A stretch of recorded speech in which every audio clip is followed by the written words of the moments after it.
Hello, welcome back to my YouTube channel, and this is Jovenal Narcisse.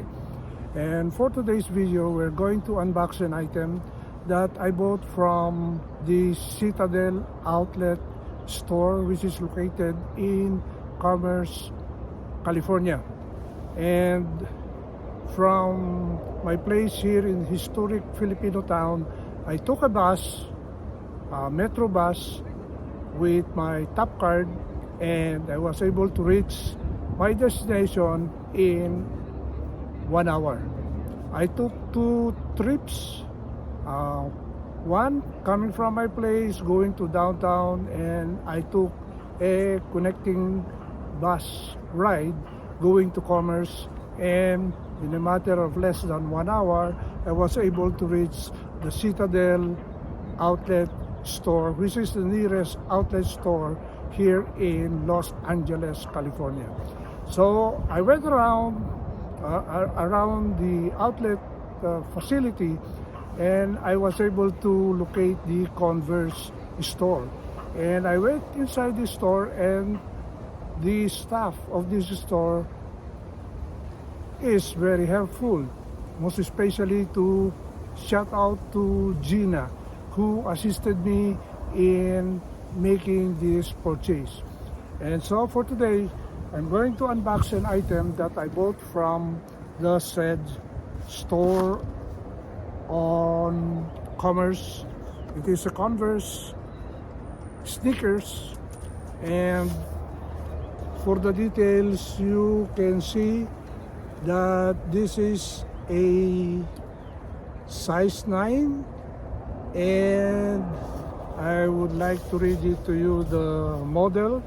It is Malden Street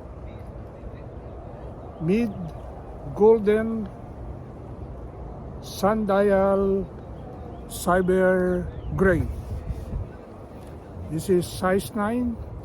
I'm usually size 8.5, but going inside the store, I was able to get my proper size in this kind of model, and we're going to unbox this item right now.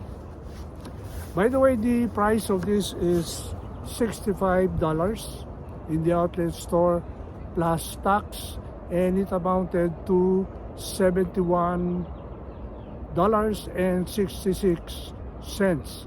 And if you convert that into Philippine peso times 55.90 something, it is 4,000 pesos and 4,012 pesos to be exact. So we're going to unbox this item, and I'm going to open it and show you what is inside.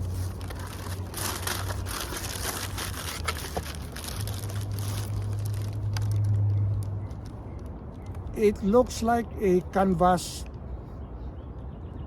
duck fabric, and we're going to bring out what I like in this type of model. Is it's not the ordinary low cut where you have the end of top edge here, but this is some sort in between the high cut and the low cut, and it has some padding, and it's very nice.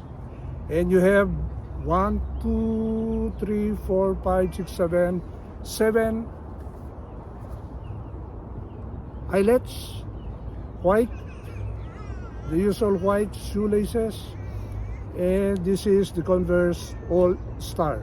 This is not the Chuck 70, but this is the Converse All Star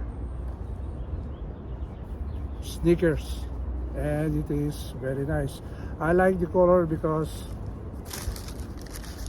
I was hoping I can buy those dark pants and dark jackets, and we will see if I'll be able to source those kind of fabric that I would like to buy while I'm here in Los Angeles.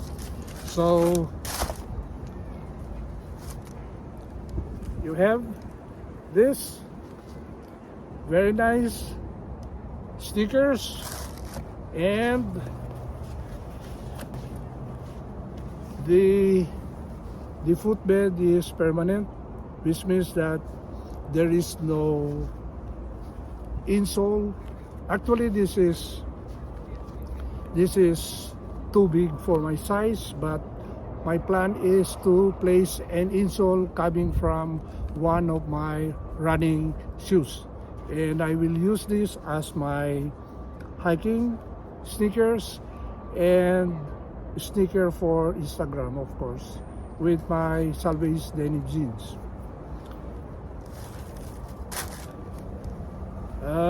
Very nice. So later on we will proceed with the fitting video. As a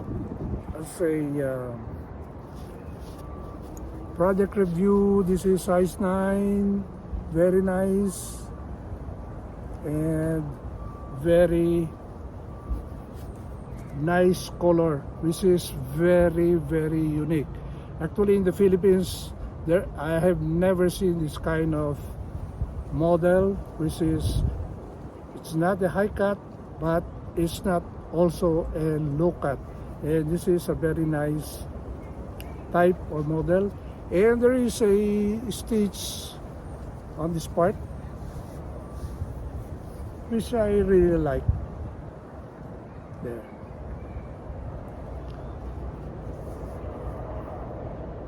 This sneakers is made out of the duck canvas fabric, which is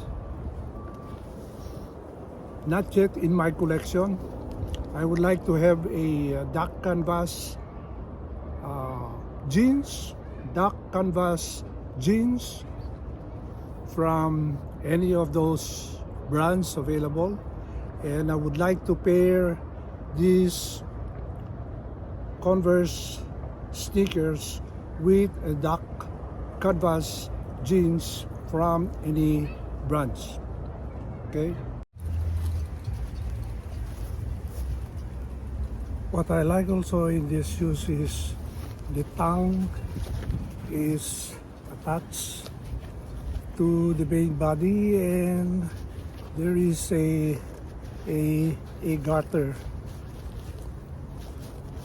to the side. You can see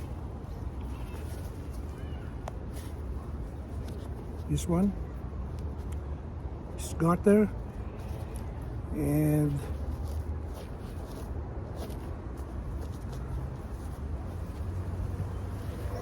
it is easy to insert your feet in these shoes. Very nice.